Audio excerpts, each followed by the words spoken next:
Hello dear students, welcome to my YouTube channel Mac nursing academy. हम पढ़ रहे हैं रिसर्च, और रिसर्च में यूनिट नंबर 5 अजप्शन में अब तक हमने पढ़ा बच्चों इंट्रोडक्शन, डेफिनेशन और यूजेस। आज हम पढ़ेंगे अजप्शन के अंदर टाइप्स की। अगर मैं बात करूं अजप्शन में तो 5 प्रकार के टाइप्स हैं। Universal assumption, warranted assumption, unwarranted assumption, assumption needed to conduct a research, assumption based on the theories.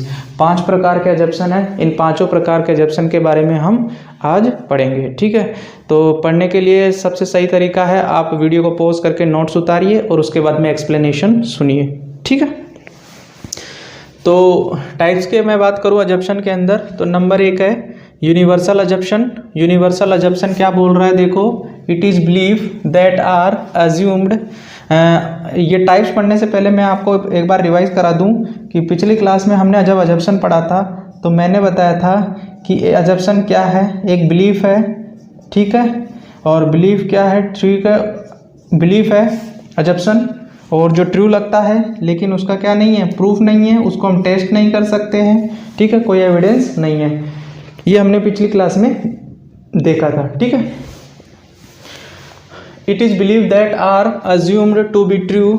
It is believe, ये विश्वास है और अज्यूम किया जा सकता है कि बात सही है। ठीक है, by a large part of society, मतलब हमारे समाज के अंदर एक ऐसी बात जो क्या लगती है, जिस पे विश्वास किया जा सकता है, बिलीव किया जा सकता है, और अज्यूम कर हम ये कह सकते हैं कि वह बात सही है।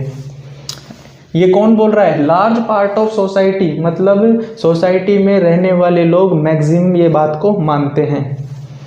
But testing is not possible, लेकिन उसका टेस्ट करना पॉसिबल नहीं है। किसी भी थ्योरी, कॉन्सेप्ट और स्टेटमेंट को टेस्टिंग कब की जाती है, जब उसका हमें एविडेंस जनरेट करना होता है।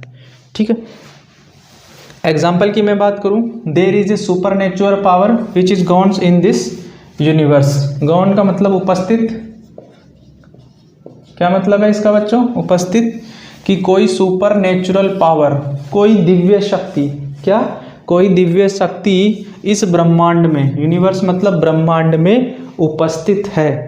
ये बात सोसाइटी के लोग जो इस धरती पे रहते हैं वो सब मानते हैं कि इस ब्रह्मांड में क्या है, एक सुपर नेचुरल पावर है, लेकिन इस बात की टेस्टिंग नहीं की जा सकती। तो ये कैसा अजप्शन है बच्चों, यूनिवर्सल अजप्शन है। क्लियर। नंबर 2 की बात करें, वारंटेड अजप्शन।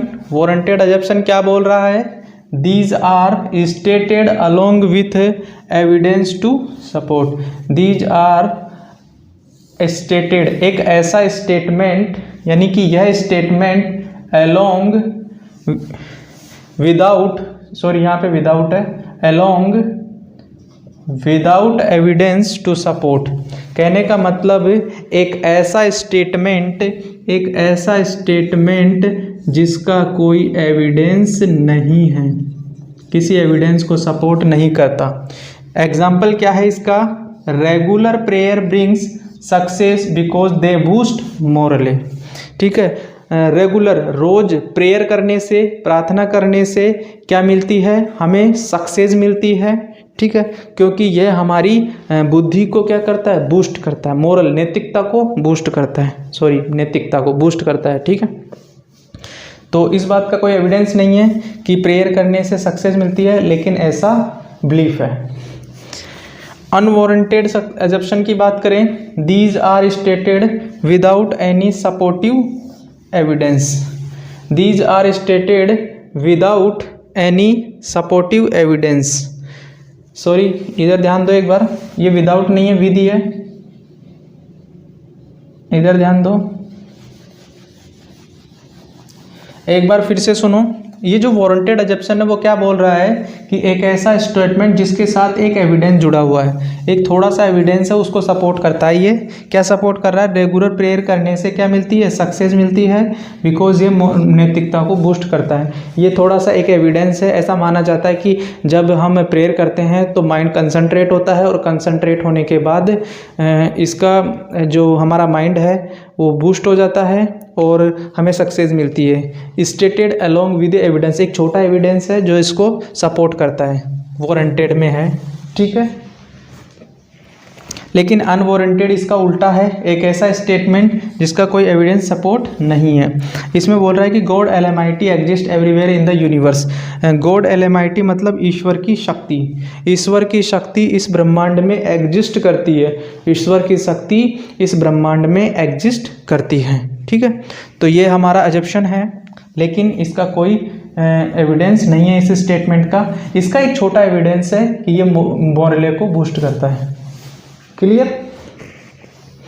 तो इसको आप नोट्स को ऐसे कैसे उतारिए, पहले अजप्शन के टाइप्स लिखिए, फिर 5 नाम लिखिए, फिर उसके बाद में नंबर 1, नंबर 2, नंबर 3, तब तक आप नोट्स उतारिए। हम आगे देखते हैं टाइप्स के अंदर।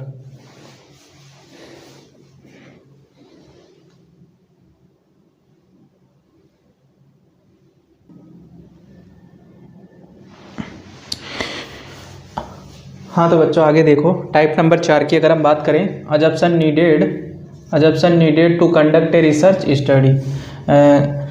अजप्शन needed to conduct a research, ठीक है। अजप्शन के द्वारा क्या कर सकते हैं? रिसर्च स्टडी को कंडक्ट किया जा सकता है, या रिसर्च स्टडी कंडक्ट करने के दौरान अजप्शन की आवश्यकता हो सकती है। इसमें देखो, some of the common sense assumption में be developed to conduct a particular study.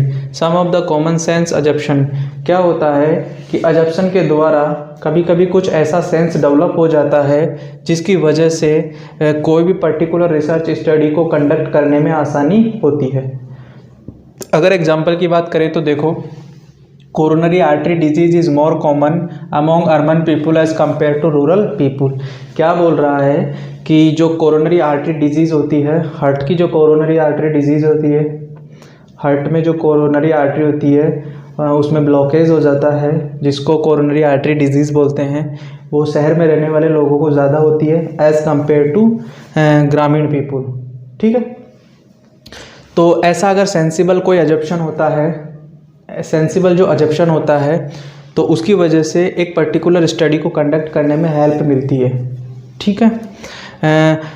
कुछ अजप्शन ऐसे होते हैं, जैसे अभी थोड़ी देर पहले हमने देखा था कि प्रेयर करने से मोरले बूस्ट होता है जिससे सक्सेस मिलती है। तो इस अजप्शन में क्या है, एक एविडेंस तो है लेकिन ये टेस्टेड नहीं है, इसको हम टेस्टिंग नहीं कर सकते। किसके द्वारा? साइंस के द्वारा, ठीक है। साइंस के द्वारा इसको टेस्ट नहीं कर सकते, तो इसलिए इसको अजप्शन में रखा गया है।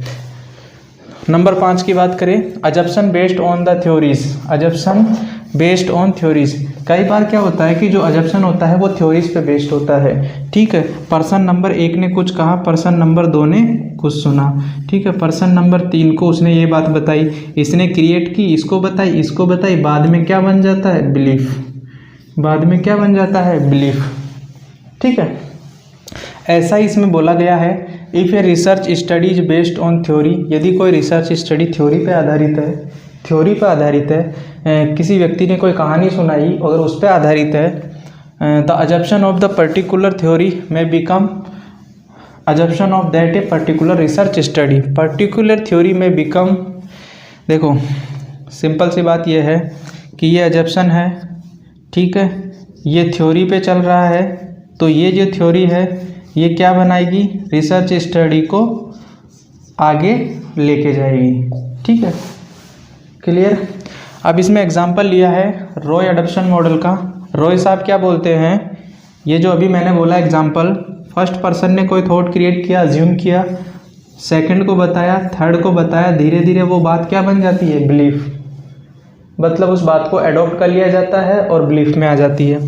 तो ऐसा जो चीज सिस्टम है वो अजप्शन बेस्ड ऑन द थ्योरीज के अंदर आता है। तो ये कम्प्लीटली अजप्शन था जिसके टाइप्स हमने देखे। अब इस यूनिट का अजप्शन का हम लास्ट टॉपिक देखेंगे, लिमिटेशंस। क्या देखेंगे? लिमिटेशंस। हाइपोथेसिस और अजम्पशन मोस्टली शॉर्ट नोट्स में आता है, कभी कभार बड़ा क्वेश्चन पूछ लिया जाता है। तो मेरे हिसाब से आपकी ये जो डेटा है वो सफिशिएंट है, ठीक है।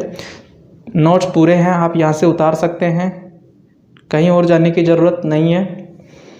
तो आगे हम लिमिटेशन देखते हैं, ठीक है।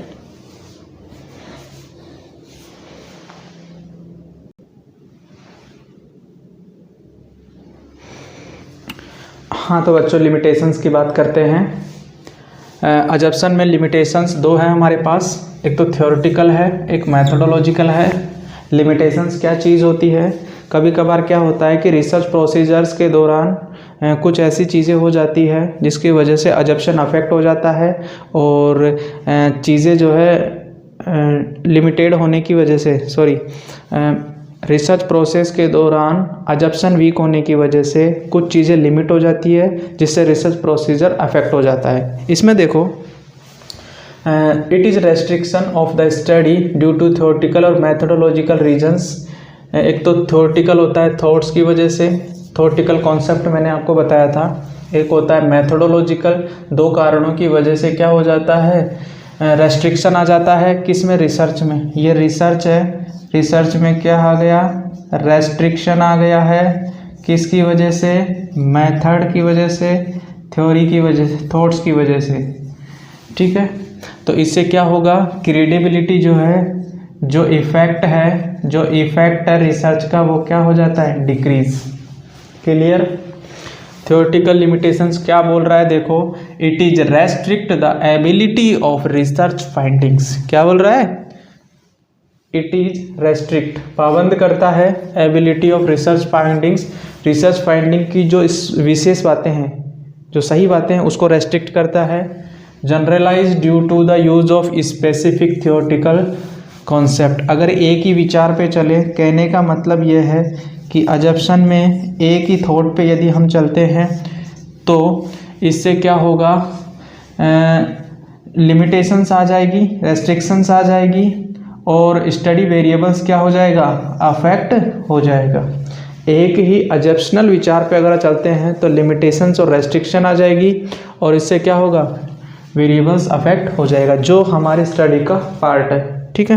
वेरिएबल्स की जानकारी मैंने आपको पिछली क्लास में दे दी थी, और इसका जो डिटेल टॉपिक है वो हम आगे पढ़ेंगे। मैथोडोलॉजिकल लिमिटेशंस की बात करें तो these limitations usually result from the, अगर मैथोडोलॉजिकल मेथड के अंदर अजम्पशनल रेस्ट्रिक्शन आता है, मेथड के दौरान अजम्पशनल थॉट रेस्ट्रिक्शन लाता है, तो कौन कौन सी चीज़ें प्रभावित होगी वो देखो। अनरिप्रेजेंटेटिव सैंपल, ऐसा सैंपल अगर हमें ऐसा सैंपल चुन लेंगे जो हम रिप्रेजेंट नहीं कर सकते। Weak design, limited control of over extraneous variables, जो एक्सटर्न मैंने बताए थे वेरिएबल्स, एक तो रिसर्च वाले होते हैं, एक बाहर वाले होते हैं। बाहर वालों को कंट्रोल करना होता है और रिसर्च वालों को सपोर्ट करना होता है, ठीक है। तो ये जो बाहर वाले वेरिएबल्स हैं, इनको कंट्रोल करने में लिमिट आ जाएगी। पुअर टूल्स, आर का मतलब research, which limited reliability and validity. Reliability और वैलिडिटी हमारे नेक्स्ट टॉपिक है जो आगे हम पढ़ेंगे। मैं यहाँ बता देता हूँ कि जो रिलायबिलिटी है, यदि कोई इंस्ट्रूमेंट जितनी भी रिपीटेड मेज़रमेंट के बाद सही मेज़रमेंट करता है तो वह रिलायबल है। वैलिडिटी का मतलब होता है जिस काम के लिए इंस्ट्रूमेंट बनाया वही काम कर रहा है तो वह वैलिड है, ठीक है। Poor data collection procedure, ineffective analysis, तो इन सारी चीज़ों की वजह से क्या होता है? मैथोडोलॉजिकल लिमिटेशंस की वजह से ये सारी चीज़ें रेस्ट्रिक्ट हो जाती है। तो कहने का मतलब यह है कि ऐसा थॉट जिसकी वजह से रिसर्च प्रोसीजर में रेस्ट्रिक्शन आ जाए और रिसर्च की एफिशिएंसी प्रभावित हो जाए, तो वो आते हैं लिमिटेशंस ऑफ अजम्पशन में। क्लियर? तो ये हमारा यूनिट हाइपोथेसिस और अजम्पशन ख़त्म हो गया है बच्चों। कोई भी दिक्कत हो तो आप बताना, ठीक है। आगे की क्लास आगे का जो यूनिट है वो हम नेक्स्ट क्लास में पढ़ेंगे। आज के लिए इतना ही। Okay, thank you, bye.